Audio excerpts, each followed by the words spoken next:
que je te disais tout récemment, c'est la surprise que j'ai eue en découvrant la profession de médiateur. C'est de voir à quel point elle est structurée et encadrée. Et j'avais vraiment envie Mhm. qu'on en parle parce que, vu de l'extérieur, on pourrait penser que c'est juste un centre de formation et puis c'est tout. Oui, c'est vrai. Raphaël est ma fille, elle a 24 ans et depuis quelque temps, elle s'intéresse à ma profession. Elle me pose beaucoup de questions sur la médiation professionnelle, sur les thématiques d'actualité et sur tout ce qui touche à la relation.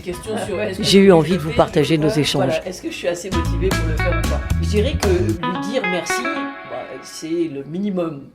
C'est vrai ce que tu dis, et quand tu m'as proposé qu'on échange là-dessus, je me suis dit qu'on ne pouvait pas passer à côté d'un petit historique qui contextualise la profession de médiateur. Oui, tu l'as déjà dit lors de précédents podcasts, c'est que c'est Jean-Louis Lascaux qui a professionnalisé ce qui était avant une activité que des personnes pouvaient avoir en dehors de leur profession et avec une expérience plutôt variable.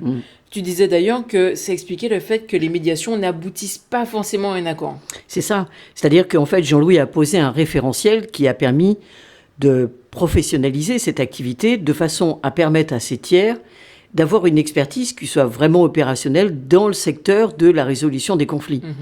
Donc ça fait qu'aujourd'hui, on enseigne l'ingénierie relationnelle, c'est-à-dire toute une méthodologie qui permet aux futurs médiateurs d'avoir une intervention efficace auprès des personnes en conflit.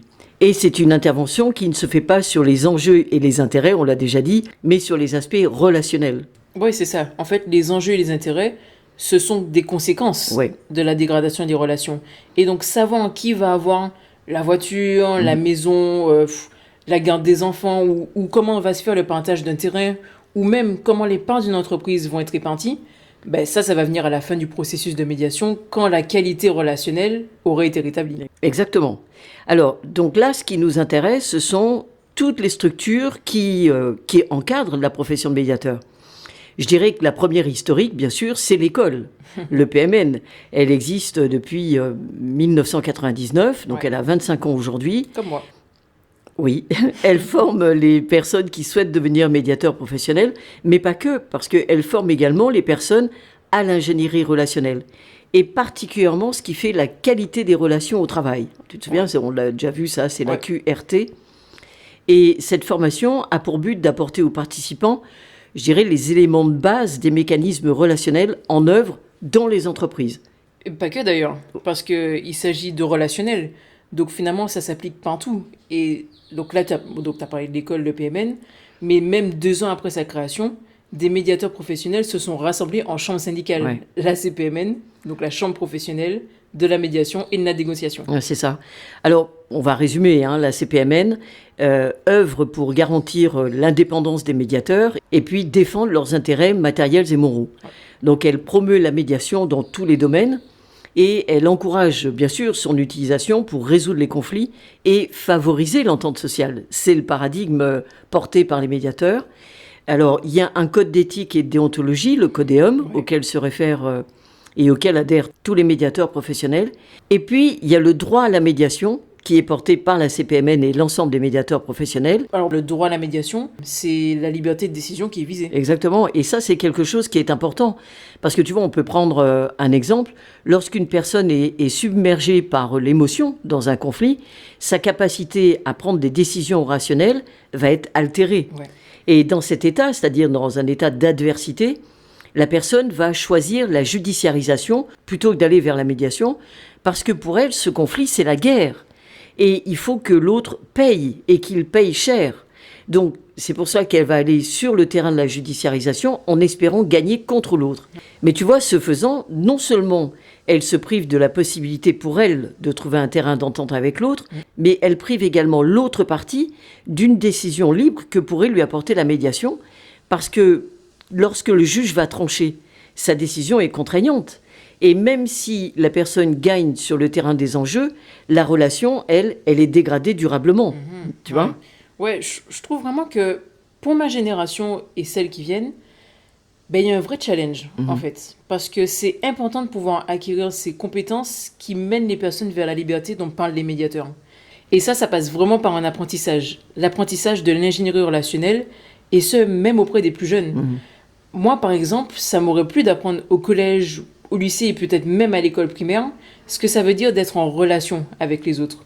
Parce que ça aurait pu éviter des situations de mésentente et surtout, et on en parle d'ailleurs beaucoup aujourd'hui, des situations de harcèlement. Ouais. Et puis, ça permettrait de trouver d'autres solutions que la punition, la sanction, voire l'exclusion, parce que c'est vraiment pas pédagogique. En fait, c'est comme quand on était petit et que le maître ou la maîtresse nous mettait au coin en nous disant « réfléchis à ta bêtise ». Mais en fait, réfléchir à quoi ? Parce que si on me donne pas matière à réflexion, moi, je reste dans mon coin à ruminer une vengeance et au final, c'est complètement contre-productif. Donc, j'imagine bien que si nous avions appris à être en relation, comme par exemple en comprenant que l'autre peut être maladroit parce qu'il y a des choses qu'il ne sait pas, ça nous aurait permis de mieux comprendre et de mieux vivre ces moments qui ont vraiment été difficiles. Et ça, c'est tout un programme. Et c'est vraiment important de réfléchir à comment aborder les adultes dans les établissements scolaires pour les sensibiliser à cette nécessité de l'ingénierie relationnelle. Donc là, on a parlé de l'EPMN et de sa chambre syndicale, la CPMN. Qu'est-ce qu'il y a d'autre comme structure ? Donc, l'autre structure existante qui encadre la profession de médiateur, c'est son centre de recherche, le CRESIR. Oui, le Centre de recherche en entente interpersonnelle et sociale et en ingénierie relationnelle. Bon, c'est vrai que c'est pas facile à retenir. Donc, ce centre de recherche, il se consacre à l'analyse des dynamiques relationnelles pour comprendre les mécanismes sous-jacents des interactions interpersonnelles. Il étudie une multitude d'aspects des relations humaines. Ça va de la qualité des liens jusqu'aux conflits qui peuvent survenir dans différents contextes. Donc cette exploration englobe l'étude des facteurs qui favorisent des relations harmonieuses et puis les facteurs qui provoquent des tensions ou des désaccords. Donc si tu veux, par ces recherches et ces initiatives, le CRESIR contribue à la formation des médiateurs et des professionnels de la relation en leur fournissant des outils, des connaissances, des concepts en ingénierie relationnelle pour promouvoir une entente sociale durable. Mais c'est-à-dire que maintenant qu'il y a toute une instrumentation existante liée à la profession de médiateur, qu'est-ce qu'il y a de concret aujourd'hui qui sort du CRESIR ? C'est par exemple des dispositifs, tu vois, qui sont proposés aux organisations pour répondre aux obligations qu'elles ont. Tu sais, c'est de veiller à la santé et à la sécurité des travailleurs en mettant en place des actions de prévention, d'information et de formation. Et par exemple, en 2022, le CRESIR a fait la proposition d'un DQR, dispositif de qualité relationnelle, par lequel l'employeur fait former un ou plusieurs salariés afin qu'ils soient référents qualité relationnelle à la disposition des salariés. Donc ça veut dire que ce salarié interne formé à l'ingénierie relationnelle, il a la capacité de mettre en place des médiations et de faire des apports pédagogiques sur la qualité relationnelle. Alors ça peut être ça, mais ça peut être également des outils comme par exemple Nexus. L'inventaire barométrique de la qualité relationnelle. C'est ce qui est proposé aux entreprises. C'est tout simplement un outil de diagnostic du climat relationnel sur un lieu de travail. Et ça va consister en un questionnaire, en fait, que les salariés d'un service ou même toute l'entreprise va pouvoir remplir. Et à la suite de ce questionnaire, il y a une analyse qui est faite par un médiateur professionnel habilité. Et il va ensuite établir des préconisations qui vont permettre d'améliorer la motivation et surtout la satisfaction des salariés. Et leur productivité. Exactement, et leur productivité. Donc, on a vu le PMN, l'école, la CPMN, la chambre syndicale, le CRESIR, le centre de recherche. Voilà, il y a encore une structure qui encadre la profession de médiateur, c'est Via Médiation, qui est le réseau des organisations qui s'engagent dans une démarche éthique. C'est-à-dire qu'il y a des conventions qui sont signées entre une entreprise et ce réseau Via Médiation, par lequel le signataire s'engage à recourir à la médiation en cas de situation dégradée ou de situation conflictuelle dans son entreprise, plutôt que d'aller vers des recours judiciaires ou prud'homaux. Tu vois, c'est un engagement éthique. Et puis, il y a une dernière organisation, c'est la SMP. Alors oui, la Société Médiation Professionnelle, c'est un organisme qui œuvre vraiment dans le domaine de la médiation de la consommation.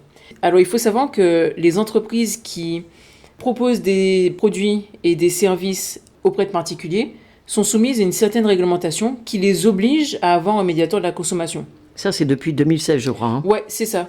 Et donc, ce sont des médiateurs professionnels qui vont intervenir. Des médiateurs professionnels qui font une formation particulière, on est d'accord, une formation à la médiation de la consommation, et il y a une validation par la CECMC. Enfin bon, ça, les personnes peuvent se rapprocher de la SMP et elles auront tous les renseignements par rapport à ça.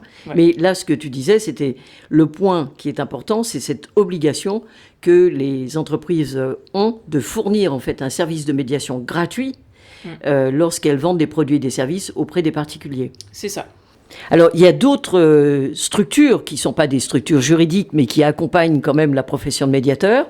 Il y a le CMPJ, le Club des médiateurs professionnels judiciaires, qui regroupe en fait l'ensemble des médiateurs professionnels qui sont inscrits sur les listes des cours d'appel.